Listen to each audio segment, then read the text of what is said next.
చిన్న కారణం అడిగితే దారుణం. అసలేమైంది యువతకు? చిన్న చిన్న కారణాలకే హంతకులుగా మారుతున్నారు. తరచి చూస్తే కారణాలు ఎన్నో. బ్యాట్ కోసం ఓ మైనర్ బాలుడు పక్కింటి మైనర్ బాలికను పొడిచి పొడిచి చంపాడు. అతని ప్రవర్తన పథకం చూసి సమాజం దిగ్భ్రాంతికి లోనైంది. మద్యం మానేయమన్నందుకు, ఐఫోన్ కొనివ్వనన్నందుకు కన్నవారినే కడతీర్చారు. మాదక ద్రవ్యాలు సేవిస్తూ ఫోన్ విషయంలో గొడవపడి తమ స్నేహితుడిని కత్తితో పొడిచి చంపారు. అసలేం జరుగుతుంది? హత్యా నేరాలలో నేరస్తులు, మృతులు ఎక్కువగా యువతనే ఉండటం విస్తుగులుపుతోంది. యువత ఈ దేశ సంపద. మన యువతను మనమే కాపాడుకోవాలి.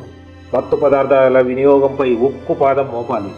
ఏ చిన్న సమాచారం ఉన్నా 100 లేదా 112 లేదా 1908 నంబర్కు కాల్ చేసి చెప్పండి. మీ పేరు రహస్యంగా ఉంచబడుతుంది.